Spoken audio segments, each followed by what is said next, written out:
right, ready? Hello, folks. Welcome to another reading by the Quarantine Theater Company. My name is Curtis. I am the host of tonight's reading. I don't know how to start by saying this, but tonight's going to be a little different. It's going to be a little different because we're not reading already published screenplay based off an already well-known movie.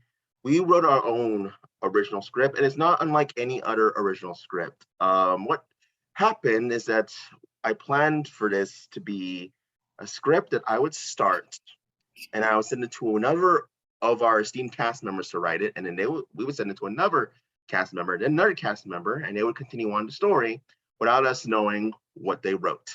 All these writers know is what came before what they wrote. They don't know anything else about what happened after. So I think the only people who knows this entire script is me and Eric, because I started the script and Eric ended off. So without further ado, I'm going to introduce our cast. I won't say who the characters are. I'm just going to introduce the cast. This is me. We got Anne here. We got Alexis. We got Logan. We got George. We got Jessica. We got Jeremy. We got Eric. We got Hunter. And we got Travis. So Hunter, without further ado, start us off with this baby. Smoke them if you got them. Camp Apocalypse, written by, in order, Curtis Lopez, Alexis Turrentine? Never heard your last name before.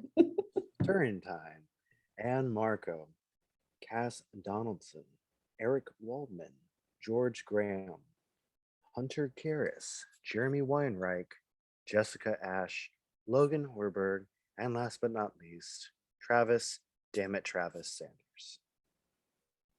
Baden, on a quaint, nice, upper-class-looking home in a suburb. It's about 8-ish in the morning. The sun is bright and the sprinklers shower the front lawn. Cut to interior Ronald home, Cody's bedroom morning. Upbeat music plays as we see a young man step out of his bathroom, strip off his towel, as we see quick cuts of him buttoning a polo shirt, strapping on his pants belt, pulling up his socks, lacing his shoes, brushing his teeth, rinsing with mouthwash, and combing his perfectly cut blonde hair in front of the mirror. This is Cody Ronald, 18, a recent high school graduate on his way to Yale after summer.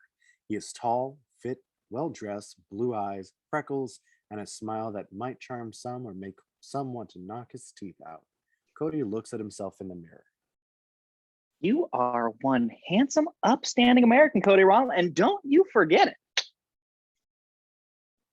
On his mirror, he has photo booth photos of him and his girlfriend, Hannah Miller, 17, blonde, cute, Barbie-like, in the face of a future American housewife.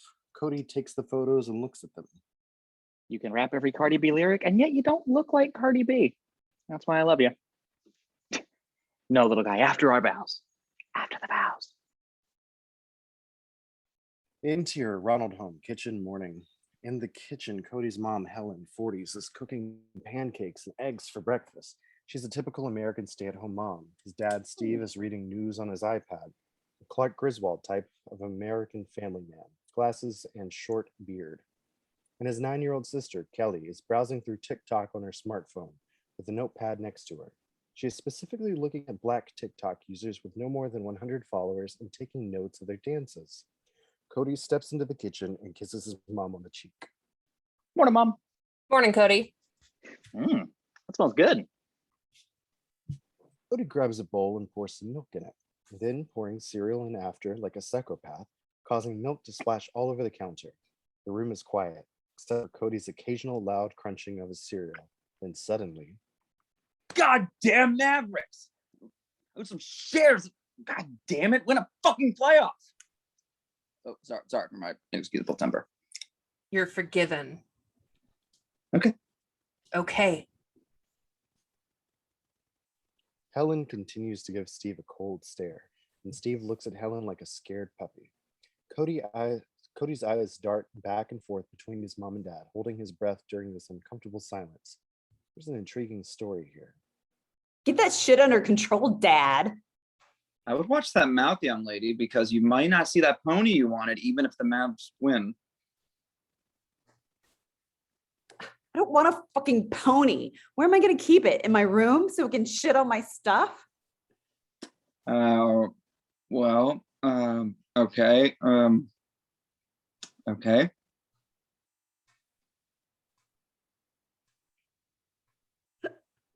Ellen decides to change the topic.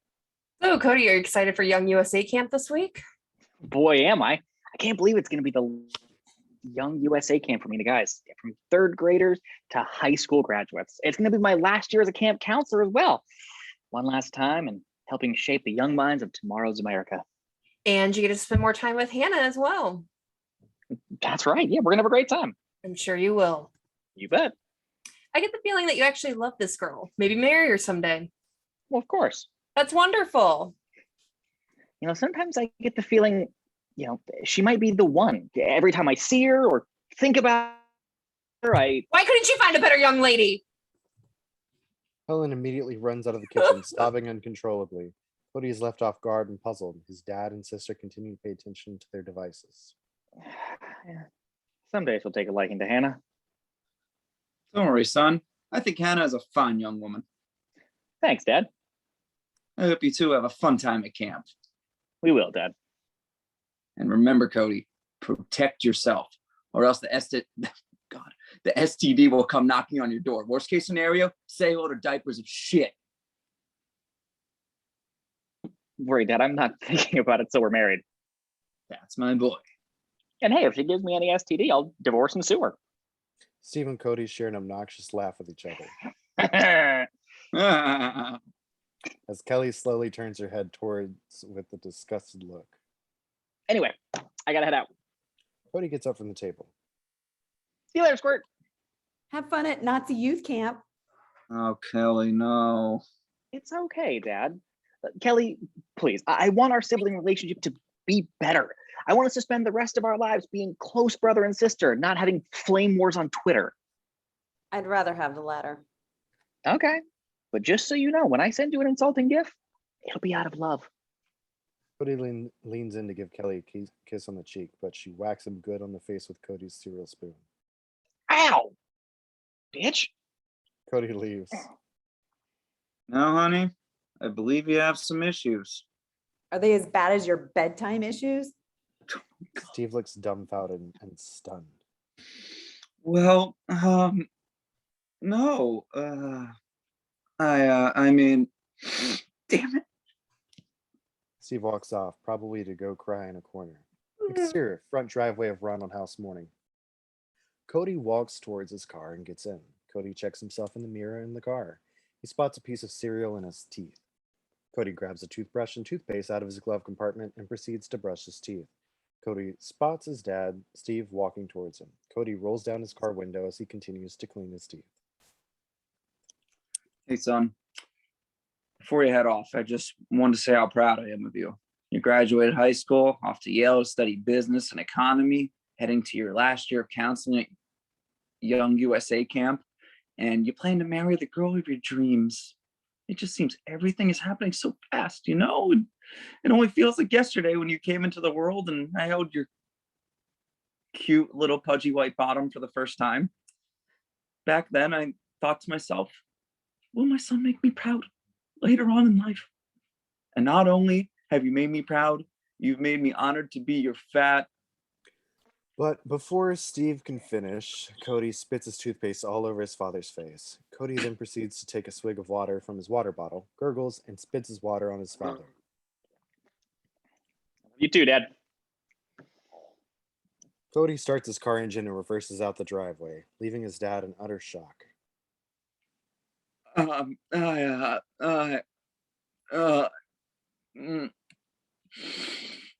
fucking hate my life. Interior, Cody's car, driving day. Cody drives in his car as he sings along to Christina Aguilera's Genie in a Bottle on the radio. If you wanna be with me, baby, there's a price to pay. I'm a genie in a bottle. You gotta rub me the right way. Cody continues to drive down the road. I'm a genie in a bottle, baby. Gotta rub me the right way, honey. I'm a genie in a bottle, baby. Come on in, let me out. Cody pulls up on a curb in front of a house. Out of the house comes Cody's girlfriend, Hannah Miller. Cody suddenly sees the world in slow motion and a dreamy filter. As Hannah slowly runs toward his car carrying a duffel bag, as she seems to wave at him, Cody waves back. Cody starts to notice Hannah is trying to mouth something to him. Cody looks closely as she seems to be mouthing, "Go." Time then seems to move normal again. Go, Cody, start the car! But why? What? The front door to Hannah's house bursts open. Out comes a man, heavyset, burly arms, long beard, tattoos, sunglasses, and dressed like a biker. This is Mr. Miller, Hannah's father, holding an AK-47. Jesus fuck! You still fucking my daughter, boy?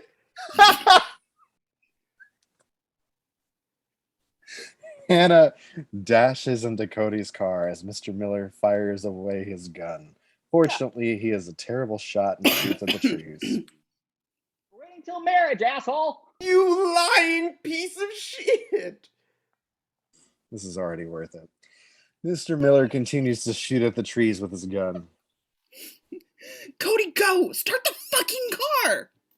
Cody starts the engine and dashes off. Mr. Miller attempts to run after them. Get back here so I can cut your dick off! Cody and Hannah breathe heavily as Cody continues to drive. The two of them look at each other and they start making out furiously. Cody's eyes are not on the road as he unknowingly swerves onto the other side of the road. An oncoming truck is about to crash into Cody. The truck barely swerves out of the way as it tumbles over and crashes into a tree. Cody and Hannah are finished making out. Sorry about my dad. I would let someone bust a cab in my ass. Just for you. Aw, babe. Yeah, my dad just got out of prison. Can't believe he only got 5 months for actually busting a cap in my ass. How is your ass anyway? Oh, it's good. Cody lowers his pants a little, revealing a bandage on the side of his ass. Want to go pick up Ashley? Yeah, sure. Cody pulls up in front of another house that is actually on top of a tall grassy hill. The front door opens and out comes Ashley, 18. Long brown hair, freckles, pretty, and somewhat tall, about 5'10". Yo, what up, Ashley? Hannah steps out of the car. Hey, hot babe. Ready to go? Sure as hell I am. Want to see me do a sweet trick when I get into the car? Yeah. Ashley throws down her duffel bag to Hannah as she catches it. She then proceeds to tumble down the hill. Woohoo! Let's go, Ashley! Yeah, baby! Cody grins, then notices Ashley's tumbling down a little too fast. Ash, you might want to slow down a little. I'm a boss ass bit. Suddenly, bam! Oh, Ashley reaches the bottom of the hill, banging her head against Cody's car, leaving a dent. Oh, shit. Ashley. Fuck! Hard cut to later in the car, awkward silence. Cody is fuming at the wheel. Hannah looks nervous, while Ashley is in the back seat holding an ice pack to her bleeding forehead, with a hospital wristband on her arm. Why don't we go get Bobby? A beat. You're fucking paying for that dent. Another beat. um, Later, Cody pulls up in front of one last house. Out of the front door comes a lively, strutting young black man, Bobby, 18. He's the group's excuse of having at least one black friend. Yo, Bobby, man! Yo, what up, my homies? Hey, Ashley. hey, baby. Hey, Bobby, dance for us. Of course. Oh, you want me to dance? You want me to do a little dance, huh? Bobby starts moving his hips very awkwardly. Yeah, baby. Woo! Wait, hold up. We need some music. Cody turns on his car radio as Back That Ass Up by Juvenile plays. Bobby tries to go hard on his dancing, but it looks even more awkward. God bless him, he's trying. Oh yeah. Let's go. Let's do this. Cody gets out of the car and starts dancing with Bobby. The awkwardness levels are starting to rise, but Hannah and Ashley are surely into it. Yeah. Back those cute butts up. Hannah and Ashley continue to holler and hoot as Cody and Bobby continue to dance until suddenly, Hey. Cody and Bobby stop dancing, turn around and see Bobby's little brother Billy, 8, at the front door. He clutches a large stained pillow and drags a large suitcase behind him as he runs over to the car. I want to drive up with you. No, Billy, you can't. You got to ride up with all the other campers. I don't want to ride up with them. Last year, the bus smelled like feet and dried jizz. Ugh.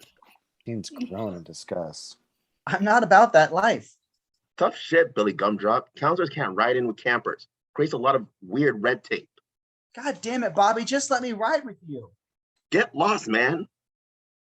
Cody and Bobby make their way back into the car. Billy storms his way over and reaches for the door handle, Bobby locking the door just as Billy grabs the handle. Billy yanks. He yanks a couple more times to no avail and slams his fist on the window. Hey, fuck you, Bobby. The car drives off, leaving a fuming Billy behind. Interior car. Meanwhile, Bobby and Cody laugh uproariously as the car zooms away. Nice, bro. Fucking sick, bro. They high-five one another. You're always so mean to him. How else he's gonna learn, baby? Who cares about the little dweeb, Ash? He would have killed the vibe. She shakes her head and looks out the window. Hannah looks over at Cody. Crank up the tunes, babe. We gotta cleanse the energy in here, okay? She turns up the radio and flips through the stations. Mariah Carey starts playing. Nope. Last time you played Mariah in here, her weird dog whistle notes had the whole town strays chasing the car. She rolls her eyes and turns it to another station. Country music blares and Bobby dry heaves. Nope, get that shit out of here. Hannah chuckles and shakes her head before switching to another station. It's a news bulletin. Police are suggesting that those who may be in the area to remain armed and vigilant. Hannah changes the channel. Ashley looks over at her. Wait, go back. Ew, why? It sounded like it could be important. I don't want to cut myself off from civilization the second it sounds like something serious might be happening. Please go back for a second. Heather groans a loud, annoyed sigh and rolls her eyes before begrudgingly switching the channel back. For those of you just tuning in, we bring you an update in the developing story of the escaped convict in Kluger County. It's been 48 hours since infamous serial killer Jebediah Homesicle broke out of Kluger maximum security, and the police still have no evidence of his whereabouts and advise anyone in the nearby radius to arm themselves and remain vigilant. Cody switches the radio off. Whoa. So, yeah. Oh my god. Jebediah Homesicle? What's that? You've never heard of Bloody Jeb? Heather shakes her head, annoyed. Back in the 90s, there was this guy, Jeb. He works as a butcher's assistant in Bingus. They noticed that a lot of young women started going missing in the town, being hacked up with like a meat cleaver. When they finally caught him, he had killed like 25 people over the course of a year. Passengers all look at one another warily. Finally, Hannah scoffs loudly. What a crock of shit. She turns the radio back on and Up by Cardi B blares through the speakers. Heather whoops and starts dancing in her seat. That's my jam. She continues rapping and dancing along to the song. Ashley looks out the window, a bit concerned. Exterior, road continuous. The car continues down the road, heading into a more wooded area. Exterior, forest. Meanwhile, the woods are quiet and serene. Sounds of twigs breaking suddenly break the natural silence. A pair of dark boots walk through the brush, the walker unseen to the audience. Oh my God, Justin, you're so bad. The walker stops as he listens to the distant voices. As if you don't love it. The walker walks off towards the voices. Cut to Gabby, the young ditzy type, giggles as she jogs through the woods, playfully running away from Justin, a typical jock, good-looking without much between the ears. He wears a cheap Spirit Halloween skull mask. He catches up to her and grabs her with a playful growl. She squeals and laughs as he picks her up and carries her a few feet. Put me down. Stop it. Justin chuckles as he sets her down, and she leans against a tree. They look at each other with a smile. Gabby lifts the mask off of Justin and tosses it to the side. They start making out. Unbeknownst to them, the walker watches, hidden by thick foliage. The two teens continue going at it, starting to get hot and heavy, completely unaware of the fact that the unseen walker has started stalking out towards them. As the two are embraced in the throes of passion, the walker reaches them. They quietly reach down and pick up the mask Gabby tossed. They pull out a long, gleaming knife from their pocket and slowly raise it. He plunges it into the back of Justin's throat, the tip of the knife going straight through the front of Justin's neck. Justin gurgles as blood fills his mouth and he coughs it into Gabby's mouth. Gabby pulls away and wipes her mouth. Ugh, what the fuck? She looks at her hands, covered in blood, and looks back up at Justin. Justin coughs more blood up before collapsing to the ground. After he crumples, Gabby sees a figure in dark, dirty, tattered clothing staring at her, the skull mask hiding their face. She screams in terror, looking back and forth between Justin and the killer. She runs away from the scene. Help, please. Somebody help me. She continues through the forest, running through bushes and pushing brambles out of the way, cutting up her arms and legs as she does so. Cut to interior camp bus. Meanwhile, the bus is cramped and filled with a cacophony of excited, loud campers ranging from 7 to 15 years old. The majority of the bus sings a basic camp song. The air full of excitement and childhood angst. Billy sits in a seat by himself, arms folded and a scowl on his face. Earbuds rest in his ear, and he stares out the window. Suddenly, Kelly plops down in the seat next to him, causing him to jump. He looks to her. She's completely oblivious as she scrolls through her TikTok. Yo, What? do you mind? Huh? Look, I just want to pretend like I'm not on this bus with these annoying dweebs. You're telling me. She continues scrolling through her phone. Billy looks at her, slightly more interested. You hate the camp bus too? She rolls her eyes. Ugh, please, I hate camp. My parents make me do it because my mom's a sexually repressed secret alcoholic and my dad's a cook with a ticking time bomb of a temper. I don't know what half those words mean. So home life is kind of sucky in the summer. Still, can't 100% get away from it though. Billy looks at her in confusion. My older brother and his dumb friends are counselors here. He's the worst. Wait, who's your brother? Cody Ronald. Oh shit. Kelly raises an eyebrow at him. He's my brother's friend.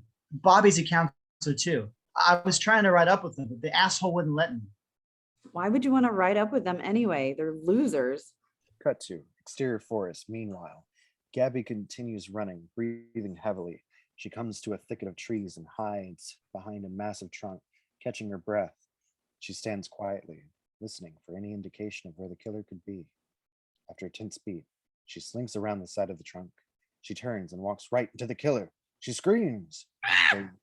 They plunge the knife into her shoulder. She screams and kicks at the killer, knocking them back. She turns and continues to run, gripping her shoulder, coating her shirt and hand in blood. Help, please, somebody. The killer quickly catches up to her and grabs her from behind. Gabby desperately flails and struggles. No, let me go. The killer plunges the knife deeply into her stomach several times, Gabby letting out shrill, painful screams and groans with each stab. The killer drops her and she crumbles to the ground, bleeding profusely and crying in pain. The killer stands over her and looks at her. She looks up at them. Stop, please. What do you want? The killer stares at her a moment longer before turning and walking away into the forest. Gabby groans and starts to weakly crawl away. Cut to interior camp bus. Meanwhile, Billy shakes his head. Whatever. It would have been better than this. The two look up at the scene around them. The campers and Josh, a desperately seeking validation 31-year-old counselor, have switched over to a passion-filled rendition of Bohemian Rhapsody. Mama, ooh, didn't mean to make you cry. If I'm not back again this time tomorrow, Carry on. Carry on. As if nothing really matters. Interior forest continuous. Gabby continues to crawl on the forest floor. She makes her way to a trunk and painfully pulls herself up, screaming and groaning with every move. She gets to her feet and slowly starts to limp away. Interior camp bus continuous. thrown it all away.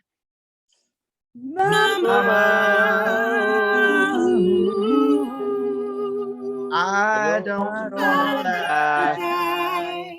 I don't know how much more of this I can take. You're telling me I literally want to just stab myself in the eardrums. Ugh, see, I think I go with boiling hot wax just right into the ear canal. Haley looks at her. She shrugs. The pain would be so bad that it would be a welcome distraction, or I might just pass out from the pain. A win-win. Josh and the campers continue obnoxiously belting the song, causing Freddie Mercury to roll in his grave.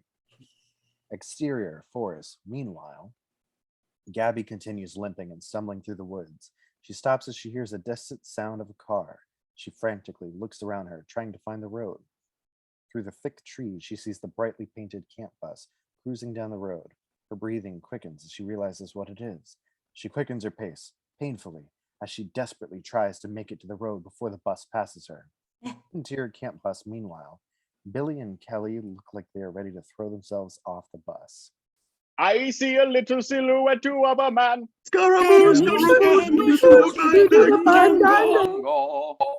Exterior forest, meanwhile, Gabby lets out low groans of agony as she continues to hobble towards the road. Wait, please help. She continues, getting closer and closer to the road, determined and desperate to survive. Interior camp bus. Meanwhile, Oh, mamma mia, let me go.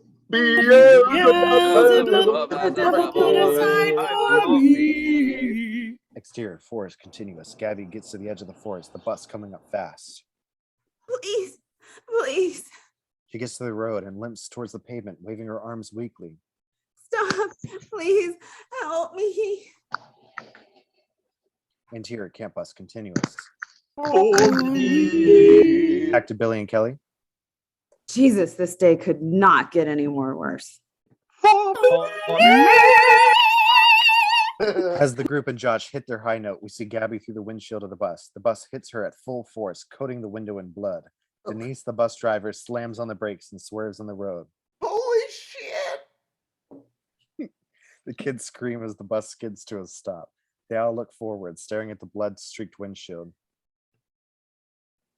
Dang, another one bites the dust. Yep, it just got a whole lot worse.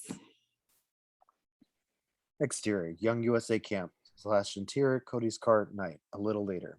Cody's headlights illuminate the entrance to the camp. A wooden sign proclaiming Young USA Camp sways in the wind. A steady rain beats down on the car. A storm is coming. home sweet home. Yep. Think the kids are here yet? Don't know. Don't care. Cody and Bobby share a laugh. Hope the little brother doesn't show up as well. You're such an asshole, Bobby. Hey, you don't have to live with the little bastard. Exterior road, outside forest. Meanwhile, Denise, the bus driver, still shell-shocked, stands next to two policemen, Lieutenant Campbell, 50s, and Officer Rifkin, 30s. They talk with Denise as paramedics load the remains of Gabby into a nearby ambulance in the background. Alrighty, man. That's it for now. We'll be in touch. This is fucking nuts. Hey, you want to watch your fucking mouth? There's children here. Interior camp bus continuous. We see Billy and Kelly's POV through the rainy window as they watch Denise and the police. Think we're still going to camp? A woman's dead, Billy. Show a little respect. Kelly's phone dings. She looks down and suddenly grows enraged. Oh, you've got to be kidding me. My dance video got taken down for being too inappropriate. I'm 9 years old. They're perverts. They're the perverts for even watching it. Josh hyperventilates from his seat. Some of the other kids comfort him. And she just went splat, just like that. Yeah, kind of makes you regret the whole another one bites the dust comment, huh? I was scared. I didn't know what else to say. Try anything else? Exterior forest road. Meanwhile, the killer stands on the outskirts of the woods, silently, slowly breathing, watching the bus in the middle of the road. Rifkin and Denise continue to talk by the squad car. Campbell enters the bus, reemerges with Josh, who is still a bundle of nerves. Campbell motions around as Josh looks confused. Campbell sighs, points to the bus, mimes driving, points to Denise. Long beat. Campbell is about ready to punch Josh. Campbell takes out his cell phone and waves it around. Josh pretends to have an epiphany and grabs the phone from Campbell. Campbell takes his phone back angrily and points to Josh's pocket. Josh gives a sincere, "oh" expression. Takes out his own cell phone and dials. A bolt of lightning briefly illuminates the killer as they back away. Thunder echoes as they disappear into the woods. Interior, Young USA Camp, staff cabin, living room. A little later, a roaring fire lights up the otherwise pitch black room. The rain pitter patters outside against the window. Cody and Bobby sit opposite Hannah and Ashley. Cody wags his eyebrows at Hannah, suggestive. She flashes back a sexy smile. Bobby does the same with Ashley. She smirks at him and gives him the finger. Oh, come on. Bobby's not getting any tonight. Kids aren't even here yet. Maybe I'm playing hard to get. Ashley gets up, winks, and moves over to one of the bedrooms. Bobby runs after her. I called a bunk. You too.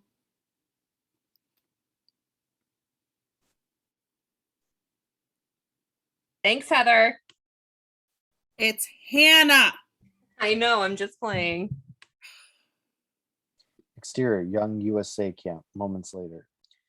The car pulls up to the entrance. The wooden sign continues to swing around on the verge of falling off. As the car passes through the entrance, we get a brief look at the killer driving. Exterior, road, outside forest. Meanwhile, a second camp bus pulls up next to the bloodied and damaged first bus. Two tow truck drivers carefully load the first bus onto a heavy-duty tow truck. Josh loads the kids onto the second bus. Billy and Kelly talk as they enter. Denise isn't going to be driving us again, is she? Hey, give her a break. How often do you mow somebody down with your bus? Imagine how she must be feeling. Denise overhears all of this and inches the bus behind Billy and Kelly, weeping. Interior, second camp bus continuous. Billy and Kelly take their seats. Josh stands next to the new bus driver. Tony, 40, is a man of few words, looking like a mafioso. Thanks for getting here so quickly, Tony. Hey, it's my fucking pleasure. Okay. Hi, everybody. I know this has been rather scary, but we got a brand new bus now and a new bus driver. And I don't know about you, but I am super ready to get to camp and have the big old bundle of fun. The kids simply stare at Josh. How about a big old Young USA camp on 3, huh? Ready? 1, 2, 3. Young USA camp! Long silence. Yay. Interior, Young USA Camp, staff cabin, bedroom number 1. Meanwhile, Bobby and Ashley have sex on the bottom bunk of a bunk bed. Ashley is on top and keeps hitting her bandaged forehead on the top bunk. Ow, ow, ow. Can we switch, please? Yeah, sure. Bobby flips Ashley around, positioning her for anal sex. Much better. You know, I'm kind of a dick to Billy, Kind of. Yeah, I mean, where is he? Where are all the kids? They're supposed to be here hours ago. Wow, you must really love your brother to interrupt sex to pontificate about him like this. Yeah, don't tell anybody. Also, I don't really know what pontificate means. Neither do I. Don't tell anybody. Exterior, staff cabin, moments later. Bobby exits the cabin, taking out his cell phone. The killer watches from the shadows, looks at Bobby, then the cabin. Interior, staff cabin, bedroom number 2. Meanwhile, Cody and Hannah struggle to have sex on a single bed/cot. So much for waiting until marriage, eh? Yeah.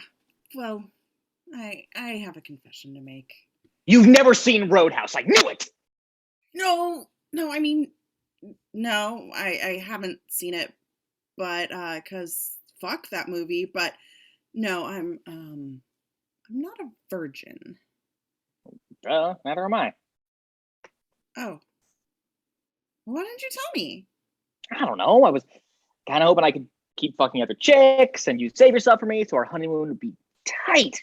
And so would you. You are so gross. Cody pushes down on the mattress. Are you as uncomfortable as I am? Always. Maybe if I, Cody repositions on the bed, What? accidentally falls backward and onto the floor, his head hitting the hardwood with a sickening thunk. Hannah can barely contain her laughter. Oh, Nicely done. thanks a bunch. You want to come down here and join me? Might be more comfortable than the bed.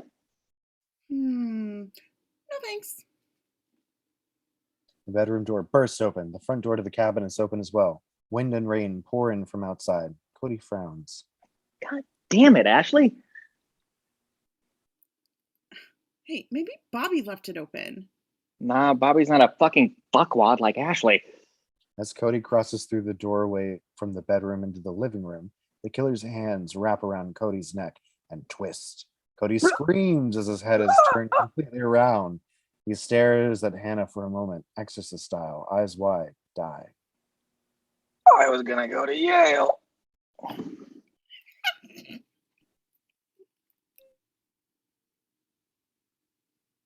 Not anymore. The killer rips Cody's head off, tosses it aside, and approaches a terrified Hannah. No, wait, don't kill me. I have money. Joey, I'll do anything. I hated Cody anyways. The killer lunges at Hannah. She runs out of the room, naked. He stops. She runs back, grabs her clothes, runs back out again. Exterior, staff cabin. Meanwhile, Bobby stands against the side of the cabin, talking on his cell.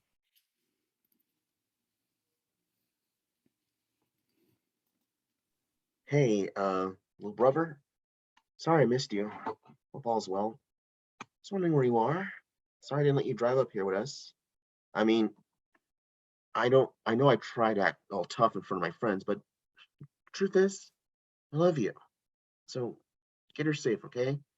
It's gonna be an awesome summer. I promise. Holy fucking shit, somebody help me! Bobby looks over, puzzled, as Hannah runs out of the cabin, frantically dialing on her cell phone. Bobby runs over to her.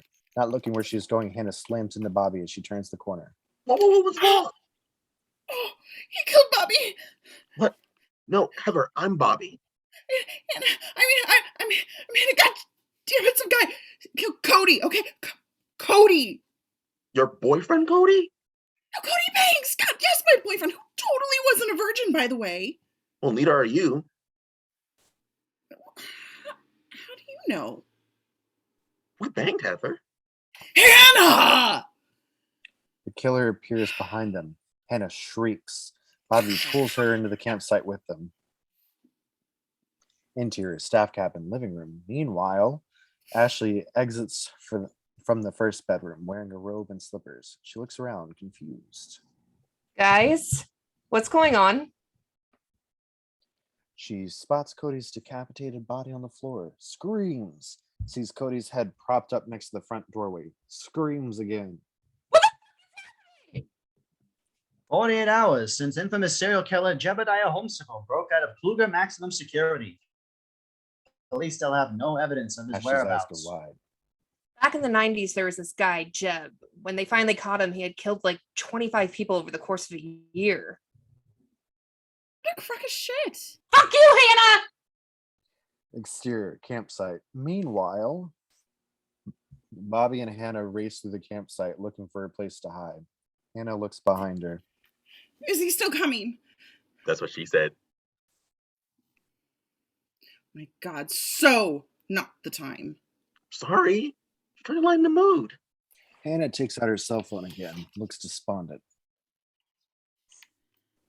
Still no service, goddamn fucking T-Mobile. Relax, we'll try mine. Bobby takes out his cell phone. A hand grabs his shoulder. He jumps, startled. Oh my God.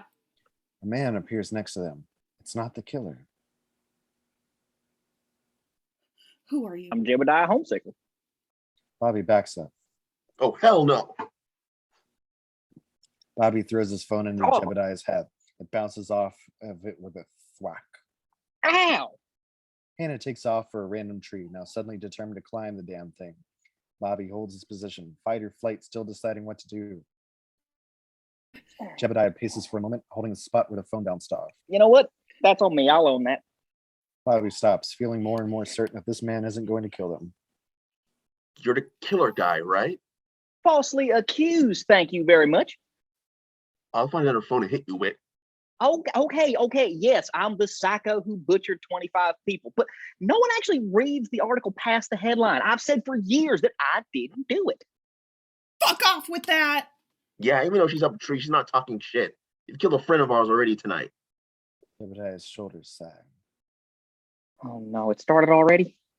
Jebediah walks off into the woods, mentally assembling his notes. No, I should have a few more days. Bobby looks from Jebediah to Hannah in the tree, then back to Jebediah. Wait, hold on. Bobby starts after him. Hannah looks after him, confused. You're following him? Why? Because right now I'm confused and either he's going to explain some shit or I'll knock his ass out and get the reward. Bobby continues into the woods. Interior ambulance, same time. Campbell and Rifkin drive with the remains of Gabby in the back. They sit together awkwardly for a beat before Rifkin finally speaks. So she really went splat, didn't she? You're fucked in the head, you know that? I'm just saying she exploded when that bus hit. Still, you don't say that. Interior woods, same time. Bobby struggles to find his way through the woods without losing sight of Jebediah, despite his best efforts he has. Shit. Hannah's climbed down from the tree and trots up behind him. Just a little. There's only so much you can lose a person. Bobby moves off in a different direction as Hannah keeps walking off towards a slight incline. I mean, you either know Suddenly where he she is drops, or... having stepped off a small drop. Fuck! She hits the ground, getting the wind knocked out of her. Bobby turns at the sound, having now lost sight of 2 people in less than 5 minutes. Hannah? God damn it. He runs for where she just was. After a moment of searching, he spots a wisp of firelight and sees Hannah lying on the ground. He jumps down to her, helping her up and to her feet. Remind me to make fun of you for busting your ass later. Hannah struggles to her feet. Can Bobby turns his attention to the light ahead. Come on. you just give me a second? I just fell off a cliff. Barely. Come on. Bobby leads her ahead. Exterior, Jebediah's campsite continuous. Bobby and Hannah sneak towards a small campsite as Jebediah bustles through the site looking for his notebook. There's a reason I escaped when I did. I should have 3 days still to prepare. Bobby comes up behind him, setting Hannah down on a log to sit. Prepare for what? Tell me, what the hell is going on? Now, you won't believe me. Because you're going to spout off some bullshit story about how you didn't do it. I didn't. Then who the fuck did? A demon. Everyone stops. Hannah is the first to laugh. You see, that's everyone's reaction. Why believe for a second that there's something other than the world we know? Because that's totally fucking insane. Jebediah turns to Bobby as serious as a heart attack. Exactly. That's why I've been locked away.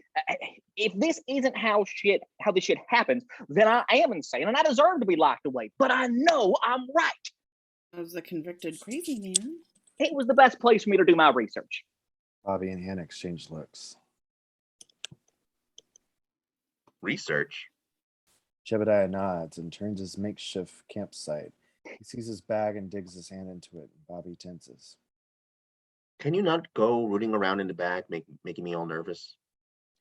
Jebediah finds his journal and pulls it out, turning back to the pair. See, it always goes after young people. Something with their zest for a life unlived. Jebediah. I'm fine. Jebediah hands the notebook to Bobby. Bobby takes a step back and looks down at the tattered pages. He reads one, then another. This? No. Jebediah nods and crosses to him, helping Bobby look through the pages of the book. Look, I noticed it when I was first working as a butcher's assistant. My classmates kept dying. Jebediah tells his story. His story flashes back all around them. It was a long year. Do you know how that feels? To go to school every day, never sure if your friend is going to show up or the girl you asked to prom, if someone killed them. And when all those girls were murdered. I was an easy suspect to point to because I was working with knives and they all came through the butcher shop. But so did everyone. It was the only grocery store in town. They caught you with their bodies. No, they found me with their bodies. I was looking for my friends. They had all been murdered. And right when I thought I found its nest, the police found it too. You know what they say about wrong place, wrong time? Bobby shakes his head, unsure if there's a known phrase here he's not sure of. Fucks you every time. Well, that wasn't the phrase Bobby was expecting. No one wanted to hear anything I had to say. They just all wanted to put it behind them, close the book, and walk away. It's easier to silence one man than a whole town. So they locked me up, and all I could do was study, look into whatever this thing was. See, that's where you keep losing me. Let's say for a minute I believe you. Crazier shit has happened than people getting fucked by legal system. But there's a hell of a distance between someone else killed my friends and it came from hell. The 8th level. But bear with me. So I was limited by what was in the prison library, but from what I could find, whatever it is, it seems to come out every couple of years. It tortures and abuses its victims so they can drag their souls back to the 8th circle of hell. This asshole tore Cody's head off. Are you expecting us to believe it was a demon? Jebediah turns to her, handing the journal back to Bobby. Bobby looks intently through its pages, believing him more and more. Humans can't tear off heads. Look, believe me or not, that journal is full of everything I've got on the thing. It's a tough son of a bitch, but I think if we can at least put a dent in it, if we Crack! Blood sprays the face of Hannah. She reacts with shock before looking for its source. Jebediah looks down, coughing up blood as he sees a pair of hand scythes embedded into the sides of his ribs. Bobby flounders back, dropping the journal to the ground. The killer pulls the blades out and slips them into Jebediah's back, under his shoulder blades, hauling him upwards and headfirst into the campfire, the blaze crackling and burning Jebediah's last words to ash. Bobby kicks backward in panic, accidentally knocking the journal into the fire after Jebediah. Shit! The killer eviscerates Jebediah's body as he burns. Hannah starts running as Bobby dives forward for the journal. It burns as he inches closer and closer before managing to grab it.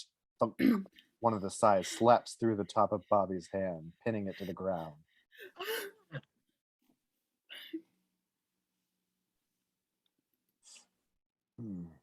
The killer turns their skull-masked face toward Bobby, eyes burning. Or is it just a trick of the light? The killer pulls the other side from Jebediah's skull and slides it back into its holster, the skin of their back. Bobby reaches for something, anything that will help him. The killer reaches under their tattered clothing and pulls out a long, crooked blade. Bobby's grip manages to find a burning log from the fire. He grabs it tight and swings it wildly, catching the killer in the face. The killer staggers back, the skull mask falling beside the fire. Bobby looks at the killer for a moment, his eyes not quite sure as to what he's seeing, but he can't look long. Bobby pulls his hand free of the blade, the steel carving his hand the remainder of the way in half and leaving a finger behind. Blood pours from the wound as Bobby takes off into the woods. The killer reaches to the fireside and picks up their mask, putting it back on. The killer crouches and grabs Bobby's finger off the blade. They stand and watch Bobby run after Hannah. After a moment, the killer pops the finger into their mouth, crunching down on the snack. Exterior woods. Moments later, Bobby sprints after Hannah, not looking back for a moment. He catches up to her and they bound over the landscape, running for their lives. Hannah looks at him, taking a beat to realize that it's her friend running beside her, not the killer. That guy's dead as fuck. Shut the fuck up and run. It's not like I can't multitask. You fell off a cliff. Oh, barely. Hannah trips on a root and takes a tumble. Bobby stops for a moment and looks back. The first time since he started running, he takes only a beat to decide what to do next. He goes back for her. Jesus. Bobby runs to her side and helps her to her feet. The pair are running out of the woods and back towards the campsite. Exterior campsite moments later. Ashley paces around, trying to find anyone to help. Where is everybody? Josh pops up from behind one of the cabins. Here. Oh, shit. Before she can deal with her disappointment at finding Josh first, Bobby and Hannah burst from the tree line. Hannah! Bobby! I like that we killed Logan twice already. Oh my god, they killed Logan, you bastards. Bobby and Hannah veer towards the pair, only barely slowing. Ashley manages to stop them for a moment, noticing the blood all over them. She puts the pieces together quickly. I found Cody. Fucked, isn't it? Josh perks up from behind them, wanting to be helpful. I'm lost. What happened? Fuck up, Josh. Ashley notices that Bobby's eyes are trailing the trees. Who did this? Who's doing this? We don't know, but I'm sure they're not. But I'm not sure they're human. Bobby looks down, suddenly remembering Jebediah's journal in his pocket. Interior camp mess hall night.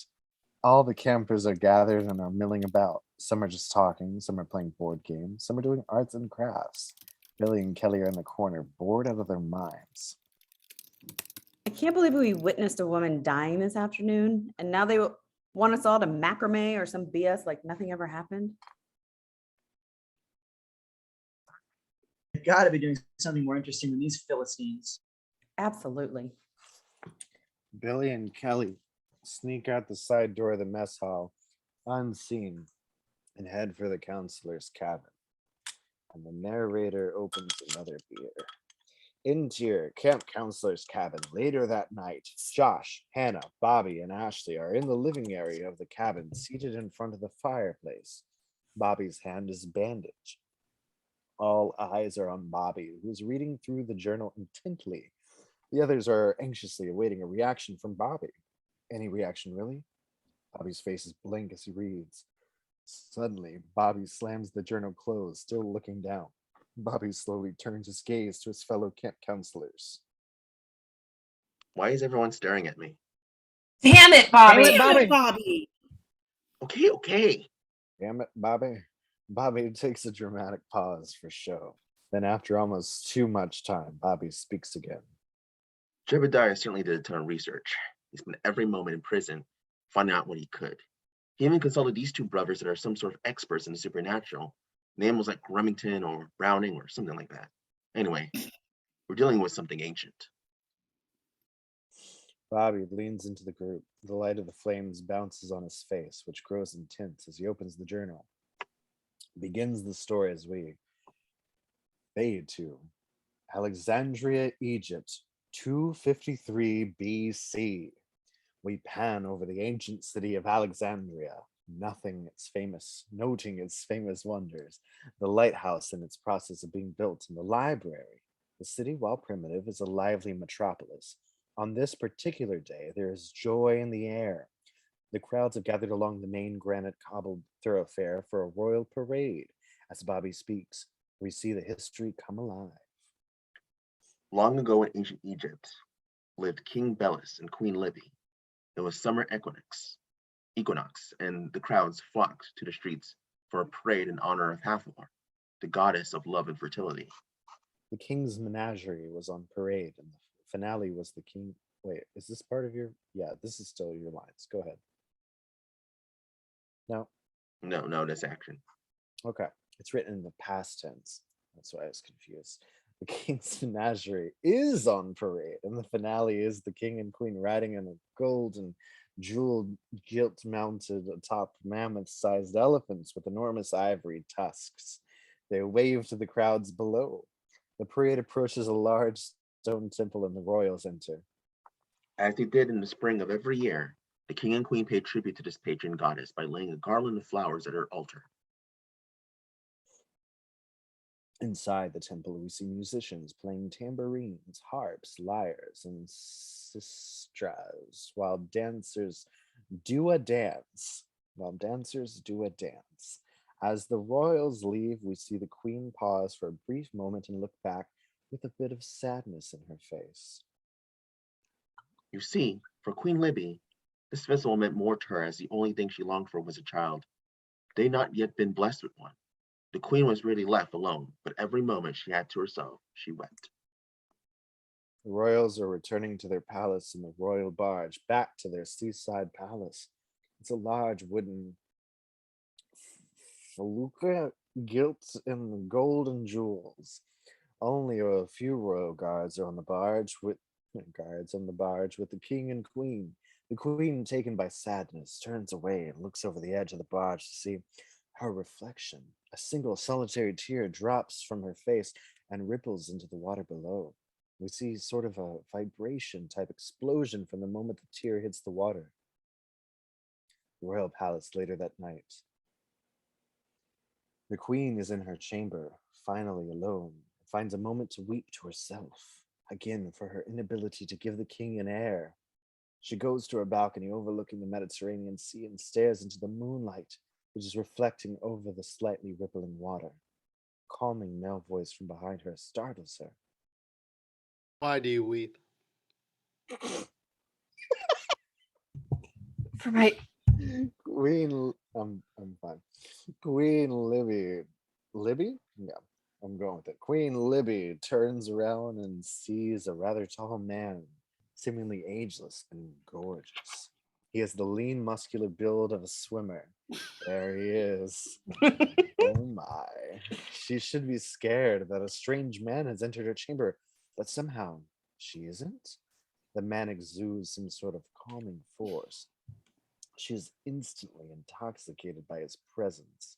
The man approaches her and gently wipes her tears from her cheeks and holds her face gently angled up to him. Why do you weep? for my It is the day of Hathor, and I cannot help but let sadness in, for we have desperately tried to have children, yet we have not been blessed. Who are you? How did you get in here? The man stares deep into her eyes, still holding her face towards his. They stare into each other's eyes for a long, intimate moment.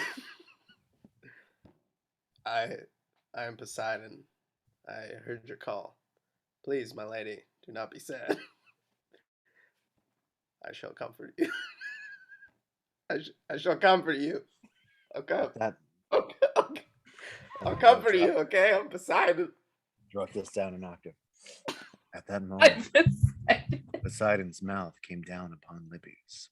Their bodies pressed together, each feeling the heat of their other's body burning through the thin fabric of the clothes. His tongue wants to explore every inch of her, beginning at the nape of her neck down towards her ample breast. He slips her nightgown off and exposes them. Perfect round breast. His tongue moves to her nipples and begins to suckle at them, their perfect nubs getting harder in his mouth. Libby gasps loudly, and they both tumble to the ground. She feels his firm dick at her belly. He is ready for her. She slowly parts her legs to warmly welcome his serpentine member into her. Whoa, Bobby, what the fuck is wrong with you? What is this? Into your counselor's cabin, night. What? I was reading what's written here. Everyone gives him a doubtful expression. Let's face it, the dude was in prison for a long time, and you don't get conjugal visits unless you're married. Now, can I continue? Montage, ancient royal palace, Egypt. That night, Libby was impregnated by Poseidon, and shortly thereafter had a daughter whom they named Lamia. Lamia had a happy childhood in Egypt. We see a montage of a baby growing up to be a young woman in different scenes. Again, the screen shows a depiction of the action described by Bobby. Eventually, Lamia, as all young girls do, reached a marriageable age. At the age of 15, she was married off to their neighbor, the king of Libya. For a while, theirs had been a happy marriage, but the king soon grew bored of her when she, much like her mother, produced no heirs. She didn't mind, however, and gave her more time to herself. Troy seemingly had a strange power within that gave her strength. One day, she was out for a ride on her horse. She was alone. The guards had long since stopped trying to keep up with her when her horse suddenly fell.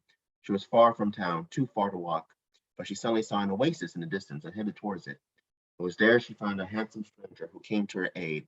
He had a small shack next to the water. He let her rest and gave her water, shade, and food. This stranger was tall and muscular and a chiseled statue of a god. His voice was calming and melodic.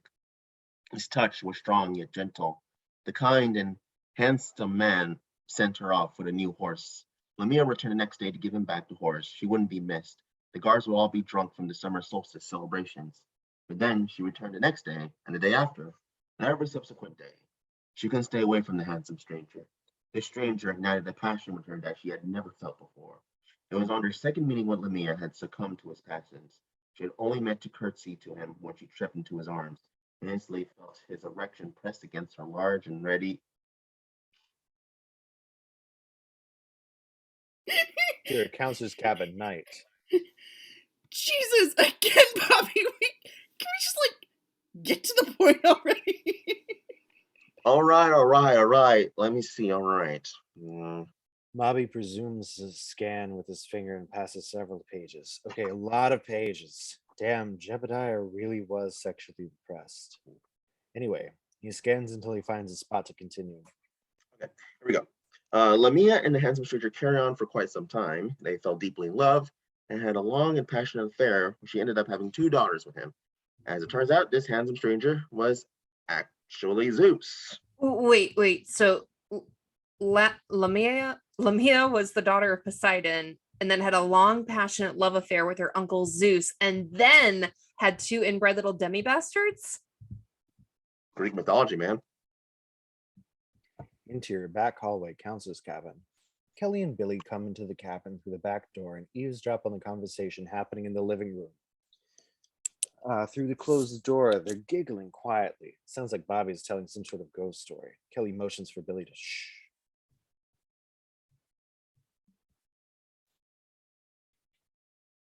Oh, I think this is Billy's line. I think that was a typo. Oh. Did she just say demi-bastards? What the hell? Mount Olympus Palace Day. The palace atop Mount Olympus is a grand marble affair, slightly glowing in a godlike manner. The city is truly magical. In a grand bedchamber, we see Hera, an ageless live beauty, and the queen of the gods peering into the hearth. In the flames, Hera sees the image of her husband Zeus and Lamia in the throes of passion.